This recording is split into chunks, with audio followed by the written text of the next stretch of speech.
Welcome to the EdTech Pulse. I'm Nicole Cunningham, one of three emerging technology consultants, and I will be supporting school teams 2 and 3 this year. If, as I present these 5 tech bits to get your year rolling, you have any questions about any of this or would like to have one of us out for workshops on them for your staff or providing other support through PLC time, individualized support, or even a Teams call, please don't hesitate to reach out to your school team emerging technology consultant and they will be able to support you with any of the ideas I share or any of the other ideas that are shared by other of my 2 partners this year as well. And so to get started, we are going to jump right in. So coming on down, the first tech bit that I want to share with you is AI, artificial intelligence, to get your year rolling.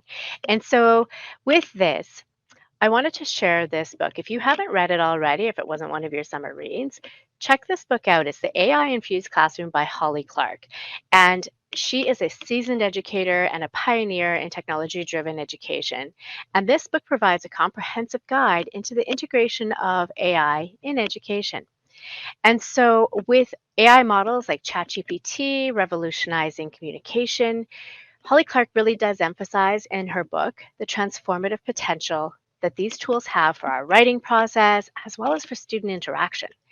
And so, however, while AI holds immense promise, it's not without its limitations as well. And so, this is where Holly Clark also asserts in her book that AI can't replace the human touch. And so, this is really important because this is something we are scared of. We know that at the end of the day, nothing replaces deep learning and robust pedagogy. And so we need to keep those pieces in mind when we are using AI with our students. And so something else that I really like here, so as an educator, our role is quite crucial because this is not going away and we need to help students navigate it ethically and in authentic ways. And so she does have just this quick poster, which I'll also put up in this way, a quick start guide for teachers and students. So possible prompts that you can use, but also in her book, she also has a variety of ways to do prompt engineering. And so if you're looking to navigate the future of education, of AI in this area, dive into this book, The AI Infused Classroom by Holly Clark. It will help you harness the potential of AI in your classroom within teaching and learning. And it will also ensure that amidst all of these technological shifts, the deep learning and human connection still remain at the heart of our teaching. And so with that as well, we do also have a SharePoint site in our emerging technology space or a site page. We have one on just artificial intelligence in general. So some of the important privacy in terms of use information that you need to acknowledge before using any of these resources. Note that many of them are 18 plus, and so they will be things that you as an educator would be using, whether you're using it behind the scenes, but I do also encourage you to use it in front of the scenes, and we will have way more resources put out in the next little while, as well as follow the EdTech Pulses because there will be quick like little videos to go with this, as well as an online or an on-demand series that I'm gonna also put up with here as well. And so from that, the next component is going to be calling all elementary teachers, Discovery Experiences here. So what does that mean? Many of you remember Discovery Education from many years ago. Some of the schools, I believe there's about 30, still had that license up until this past year. Well, with our new curriculum being implemented last year, we did discover while we piloted science that there wasn't really a lot of resources. And so we take a little bit of a dive ourselves into Discovery Education to see what was available and what coincided, what we could curate even with the new curriculum. And so what is Discovery Education? It's a dynamic content platform and it's tailor-made for educators looking to immerse your students into a world of interactive learning. So we do remember this platform as being one of just like videos. It is no longer that. It is much more. It has virtual labs, explorations. It has spotlight on strategy, interactive kind of assessments that students can do where they can actually get involved with it. So it's not just for them to produce a board builder as it was before. They're called boards now to represent their learning, but there's actually ways that they can interact with the actual content. So watch a video, engage in a visible thinking routine, things like that. And so with this, it does offer customizable lessons and all of those components as well.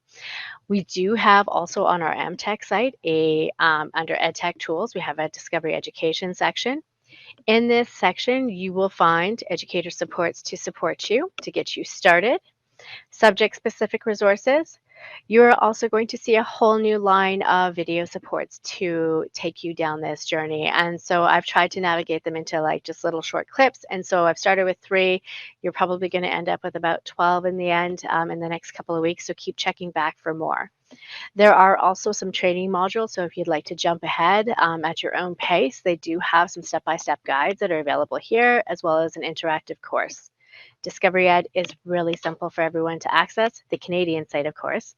In our ECSD bookmark bar, when accessing from any particular resource, you can just select here and it will take you into Discovery Ed. Now, if this is your first time logging in a long time, it is going to navigate you through some interests, subject areas you teach, and more. So feel free to check this out. Check out the links that are available in the sway to learn a little bit more. The next piece in our journey, the third one that I want to share, is Rewordify. So for all of the students and staff in Edmonton Catholic Schools, we have Read and Write for Google Chrome accessible to everyone. And so with that, Rewordify is a new feature that they now have in this space. And so what it is it's integrated right into the Read and Write toolbar.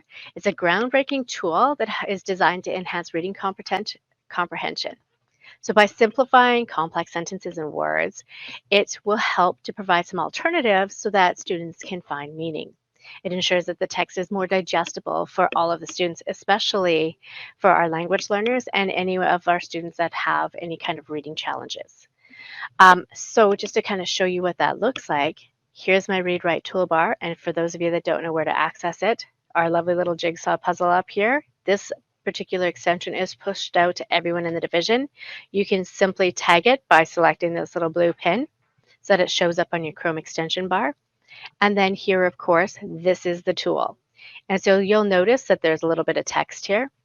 When I select the Rewordify, what it does is it gives me some other alternatives. And if I hover over it, it will show me rover and wanderer. So a robotic wanderer named Perseverance landed on Mars. And so wherever you see anything in italics, that means that it has given you some alternatives to help with that comprehension. You can also go into the settings of the Read and Write Google for Chrome features, and you can go into Rewordify. And in this space, you can change the levels. So you can make it so that there's less, the minimum means less words are changed. Maximum means that more are changed. So you can see as soon as I hit maximum, there's a lot more words that are italicized. And sometimes it'll even give you 2 side by side to help you with that. So the red planet to help decide or figure out if life ever existed here. So really great little tool to be able to support that. The next tool is Number 4, take your students on many adventures with virtual field trips. So I know that we're always looking for ways to put our students into these authentic environments. And so Matt Miller from Ditch the Textbook has curated a list of virtual field trips. And so it takes you anywhere from the ocean depths all the way out to outer space without leaving the classroom. And so he has streamlined the process by curating this content, and he has 2 sections. He has a Let's Go section where it's this green button here.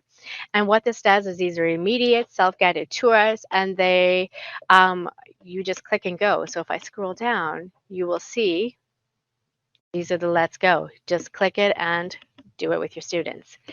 The other type is the Set It Up section. So they will have the blue buttons beside them. And what that means is that they require a little bit of setup prior, but don't worry, they come with a PDF to help get you started. And so with that, as I scroll down, here's a Set It Up. So this National Park Service one is a Set It Up. So I'd have to do a little bit of a prior setup in order to do that. So feel free to dive in to transform your students' learning experience, but also your teaching experience by accessing some of these amazing virtual tours.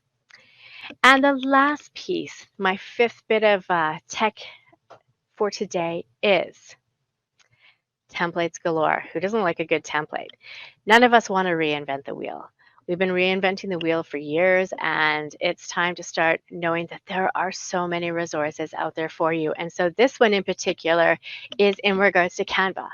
If you have not used Canva to date, note that this is a platform that if you just go into it, go canva.com, sign in with your ECSD credentials. It will ask you to sign up as an educator. Make sure you choose the educator because it is like a free pro version. There is a free, just basic version, but with the teacher educator version, you get a lot more resources in there. And so this is something that you can easily access. I would stick with just using it as a teacher right now to build your resources or to build your templates or even define them. And so with that, um, this has a lot of different things. So here's me just logged into this, and there's all kinds of things that I can do. However, there is this nice curated resource right here, and the link will be in this way. This helps to simplify what you might look for in Canva. So Canva template search terms. So back to school, if I come into this page, all about me, if you're looking for all about me templates, you click on that hyperlink and it's going to take you to this page that is already navigated and curated with resources for all about me that you can use with your students. The beauty to this is you can actually download them into the Google and Microsoft formats and put them into your Google Classroom, put them into your Microsoft Teams, so that students are then working on them not in Canva, but in Google and Microsoft. So kind of keeping an eye on those FOIP components. There's also newsletters, first aid bingos, there's even syllabus presentations. So if you're looking for a syllabus presentation template, check out some of the ones that are in here. They're quite amazing. So you can see here, simply choose which one it might be that you want, customize that template.